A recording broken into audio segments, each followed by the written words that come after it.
도와주세요 하셨어요. KT 알파 15,930원, 비중 30%, 매수가까지 올지 손절해야 할지 부탁드립니다.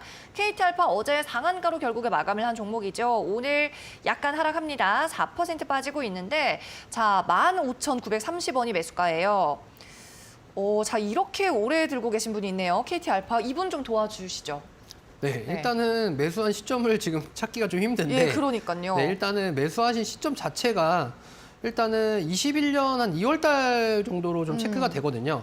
자, 근데 이 매수한 시점 자체에 어느 정도 주가에 대한 흐름이라든가 이런 걸 본다라고 한다면 이때도 계속해서 상한가를 기록을 하면서 이러한 쪽에 어느 정도 추가적으로 좀 달려 드신 것 같아요. 그러면서 이제 2만 원 구간을 어느 정도 앞두고 그 다음부터 계속해서 좀 흘러내리는 이러한 형태들이 좀 나타났습니다.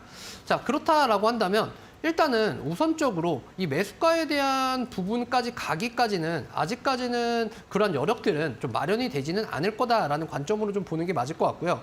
특히나 KT 알파 같은 경우에는 일단은 어제 상한가를 기록한 이후에 오늘 또 추가적인 상승분에 대한 이러한 이슈들이 좀 나타나게 되면서 이러한 차익 매물들이 지금 발생을 하고 있는 상황입니다. 그렇다라고 하는 거는 현재 시장의 어느 정도 트렌드를 조금은 반영을 해주고 있는 그러한 형태가 조금은 나타나고 있다라고 좀 보시면 될 것 같아요.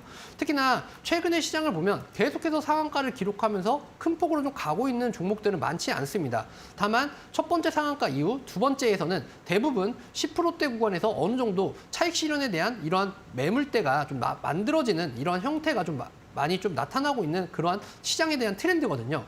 그렇다라고 한다면 KT 알파 같은 경우에는 지금 현재 어저께 상한가를 기록을 하게 되면서 거래량을 좀 어느 정도 받쳐주고 수급에 대한 부분을 맞춰주게 되면서 매물대에 대한 부분들은 어느 정도 돌파를 했습니다. 다만 이 위쪽으로도 깔려있는 매물대들이 상당히 좀 많아요. 그렇기 때문에 오늘 같은 경우는 그러한 매물대들에 대한 어느 정도 충격 완화에 대한 이러한 부분들이 좀 나타나고 있다라고 좀 보시면 될 것 같고요.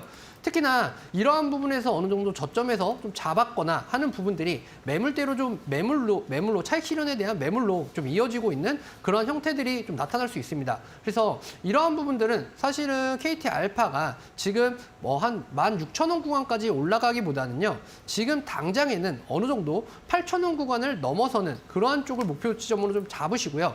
8,000원 구간이 온다라고 한다면 앞으로도 긴 여정이 좀 될 수 있습니다. 그렇기 때문에 어느 정도 종목에 대한 변경을 고려해 보시고 좀 매매에 임하시는 것이 좀 좋을 것 같다라는 관점으로 오늘 분석 드리도록 하겠습니다.